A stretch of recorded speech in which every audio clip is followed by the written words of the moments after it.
that we had to come up with the best stories about Mimi that you could all relate to and make you laugh. And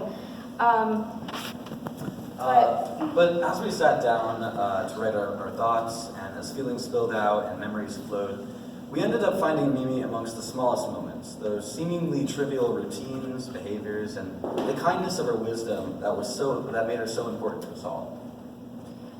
We are delighted to share with you all the memories and the little things that Mimi did to show us love, and the valuable life lessons that she taught us every day, and the things we admire about her. These little moments are what we hold closest to our hearts. I loved how she would always stay in contact with me. No matter the distance between us, she would always make sure she was a part of my life. Pretty much every week since I got a phone, I knew I could expect a weekly call from Mimi. Whether it was just a call to catch up or asking what I wanted for dinner, I knew Mimi was always a phone call away. And when I missed a phone call, there was always an accompanying voicemail. So I'm now the proud owner of a pretty vast collection of Mimi voicemails, each beginning with some variation of "Hello, Juju Mouse," and ending with "I love you very, very much." I first want to say that I love the way that she stroked my hair back and pet my forehead before she would put me down to bed as a child. We would always read our favorite bedtime story, Tim Mouse, and which I keep on my bookshelf, and I will read one day to my children. She referred to us as her mice. Yeah, we'll bring that up later. I miss her routine of either swimming, going for a walk, or yoga. Maya and I would always watch Maya and Toddy and her do this thing where they would like stand on their head, do like a headstand, yeah. She was like 65 to 70. Yeah. And Toddy enjoyed when she would teach her the lion's breath or the growl, and she would just let it out, you know, and that was really cool. For a petite woman, she could growl. She was loud. She could growl. As Julian mentioned, one of her favorite activities was swimming. Oh, yes. It was in our favorite outdoor pool that she encouraged me to swim with the frogs. As a city girl, swimming with frogs and water bugs was scary. It scared me beyond belief. But with her stubborn and reassuring guidance, she got me to overcome my fear and swim freely. We even skinny dipped quite a bit in that pool. I miss going on long walks in PV or routine going to Friday night services. Though I have to admit we weren't the best temple goers. We usually show up late, and she would, not realizing it, talk full volume during the service. And one of us would often fall asleep on each other's shoulder. So temple was usually boring, but we kept each other entertained. And it truly meant a lot to both of us. One of the many life lessons that she gave me happened to be a moment when we were folding laundry. Like most teenagers, I folded my laundry kind of like this and just like threw it in my drawer. Well, she saw this, and I never forgot what she said. She was like, "Maya, if you're gonna put the energy into folding your clothes, you might as well do it correctly and follow through and make it look neat." And I was like, "Whoa, you're kind of right. Like, maybe I should. Like, if I'm gonna put the effort into doing something, might as well do it correctly." And since then, I have folded my clothes and neatly, and I apply this wisdom to how I live my life. When I start something, I try to follow through and give it my all. And though I still tend to leave my dirty clothes on the floor, I'm still working on that.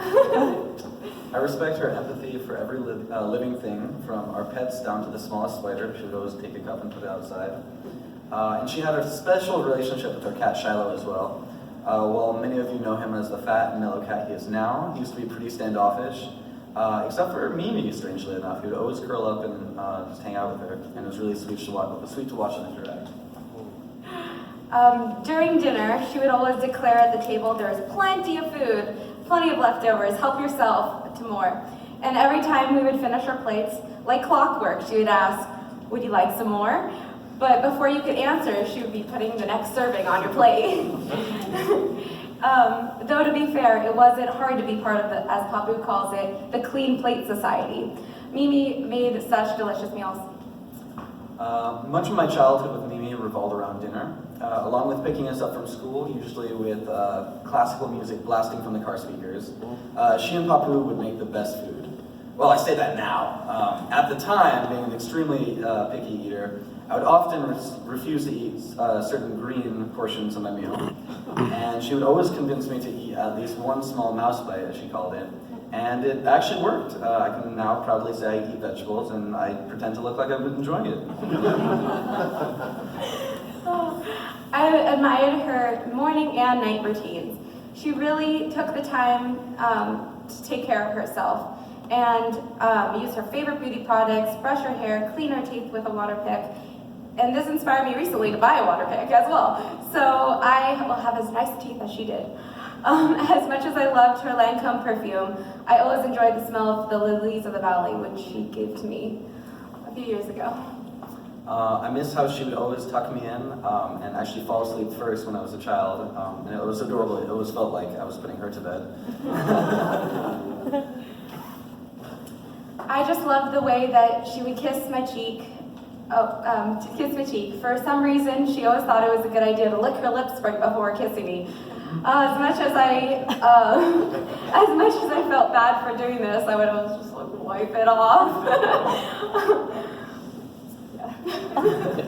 And her driving would make anyone cringe. Mimi was talented at many things, but multitasking in a car was not one of them. This, in addition to her need for eye contact during conversation, made for very interesting and terrifying car trips. Oh, yes. She was so eager to talk to us grandchildren that she would hold a full conversation with direct eye contact. To her, looking at the road became second to hearing about our days. I would avoid eye contact with her when answering her questions to give her a little hint, like, hey, look at the road, not me. But that didn't work.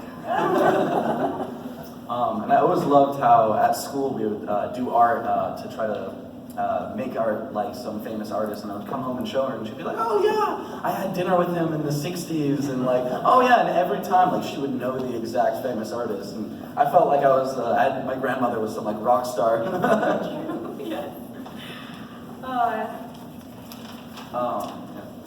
So Tati wishes she was here today, but right now she's in South Africa.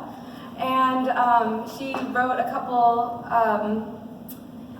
little memories that she represent me in her eyes, and we're going to read them to you. She always had tissues in her pocket and a little water bottle in her purse, and when she would, when we went to the park, she would always take a cup out and drink from. She used to call her Top Mouse, and all of her other mice or grandchildren, which if you guys notice at the front of the entry, there's a sign that we made, and the little mice are at the bottom, and each of the little mice represents her grandchildren. So you can take a look at that. Me and Tati painted it.